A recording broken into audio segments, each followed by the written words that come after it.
Jason Whitmore adjusted the cuffs of his custom Italian suit as he gazed out the panoramic window of the Imperial Hotel's grand conference room. The view of the city skyline did little to calm his nerves. This wasn't just any business meeting, it was the deal of a lifetime.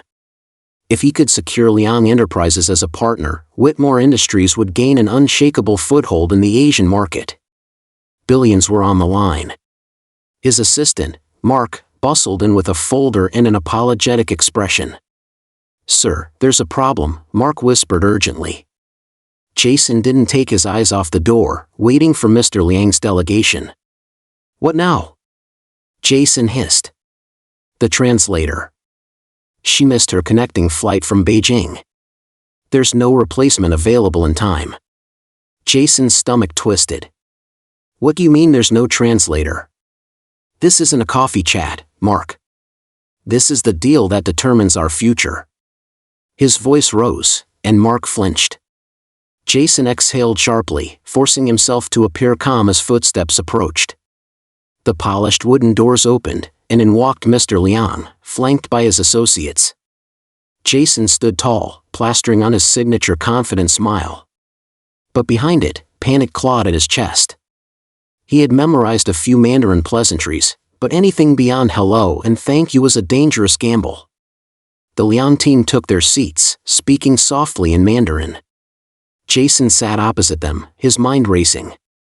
"Where's the translator?" Mr. Liang asked in Mandarin, a slight frown creasing his brow. Jason didn't understand the words, but the tone said enough. He gestured for coffee, trying to buy time. Just outside the room, a young black maid named Alana was polishing the brass handles of a hallway door. She paused as she overheard snippets of the exchange. Her heart ached watching Jason's assistant whisper frantically. Alana had spent 6 long years studying Mandarin after her shifts, often staying up until dawn. It had been her secret dream to work in international business, but life had pushed her into housekeeping to pay the bills. As Jason's voice carried through the door, "This deal is falling apart before it even starts," Alana gripped her cleaning rag tighter. Something inside her told her to step forward. But would they even take her seriously? Or would they laugh her out of the room for daring to speak? Jason's fingers drummed against the polished oak table as beads of sweat formed at his temple. He forced a strained smile at Mr. Liang, hoping to mask his rising panic. "Just one moment," Jason said in halting English, gesturing awkwardly to the assistant at his side. Mark fumbled with his phone, frantically opening a translation app. "Maybe this can work," Mark whispered. Jason snatched the phone and began speaking, but as the app garbled his words into a nonsensical jumble of syllables, the Liang team exchanged puzzled, then offended glances. One of Mr. Liang's associates murmured something sharp in Mandarin that Jason didn't understand. But the tone was unmistakable, mockery. "This is insulting," another whispered in Mandarin. He came unprepared. Jason's pulse hammered. He could see the deal slipping away, a billion-dollar future dissolving like smoke. "Do we reschedule?" Mark whispered, but Jason shook his head sharply.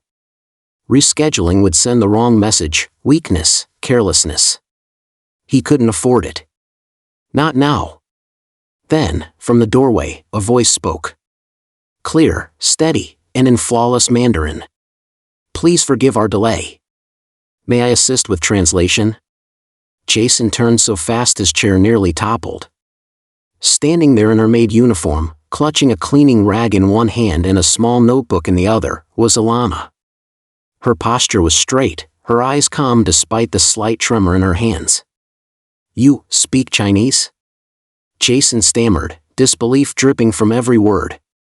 "Yes, sir," Alana replied, her English calm, her Mandarin impeccable. "I studied for 6 years. If you'll allow me, I can translate." Mr. Liang raised an eyebrow, intrigued. He leaned forward slightly. "You speak Mandarin?" he asked Alana directly, switching languages with ease. Alana met his gaze without flinching. "Yes, sir. I would be honored to assist." For a moment, the room fell silent. Mark's jaw dropped. Jason hesitated, torn between skepticism and desperation. But Mr. Liang's lips curled into a faint smile. "Please," Liang said, gesturing to the empty chair beside Jason. "Let us begin."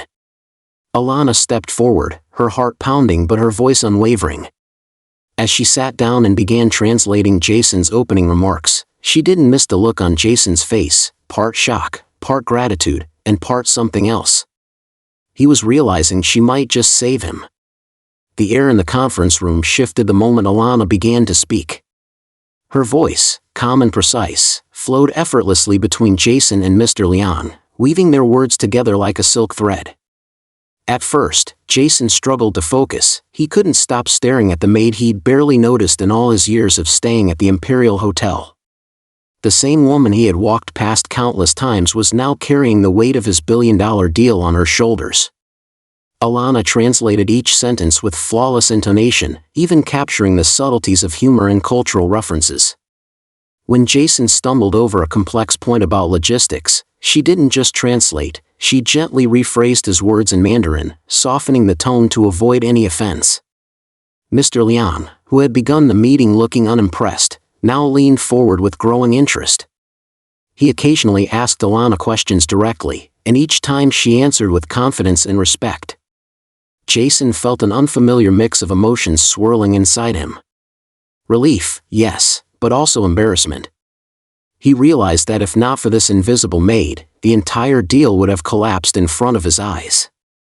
Meanwhile, Alana could feel the weight of every gaze in the room, but she kept her head high. This was her moment, not to prove her worth to them, but to prove it to herself. As the hours passed, the tension dissolved. Mr. Liang smiled for the first time that day. "Your company seems committed to understanding our culture," he said through Alana. "That is rare in these negotiations." Jason nodded quickly, shooting Alana a grateful glance, though she kept her eyes focused on Mr. Liang. Outside the glass doors, hotel staff occasionally peered in, whispering to one another about the maid in the boardroom. But Alana didn't notice. She was too busy holding up Jason's empire, word by word. When they finally broke for lunch, Mr. Liang stood and shook Jason's hand warmly. "You have a very capable employee," he said, nodding toward Alana. Jason hesitated. She wasn't his employee. She wasn't even part of his company. But in that moment, he realized she should be. The afternoon sun cast a golden glow through the conference room windows as the meeting stretched on. Jason, who had started the day in panic, now sat in awe as Alana navigated complex trade terms with ease. She wasn't just translating, she was interpreting intentions, smoothing cultural misunderstandings, and even suggesting phrasing that made Jason sound more respectful and collaborative than he actually felt. For every concern raised by Mr. Liang's team, Alana provided thoughtful, precise responses in Mandarin, earning nods of approval from the Chinese executives. It was clear they trusted her, even more than they trusted Jason himself. At one point, Liang leaned back in his chair, watching Alana with a spark of amusement. "You have a remarkable gift," he said to her in Mandarin. "Did you always dream of being a translator?" Alana hesitated, then shook her head gently. "No, sir. I dreamed of working in international business. But life, it took a different path." Liang's smile faded into something more thoughtful. "Sometimes, the strongest people take the longest path to their purpose." Jason heard none of this, but he noticed the warmth in Mr. Liang's eyes as he looked at Alana.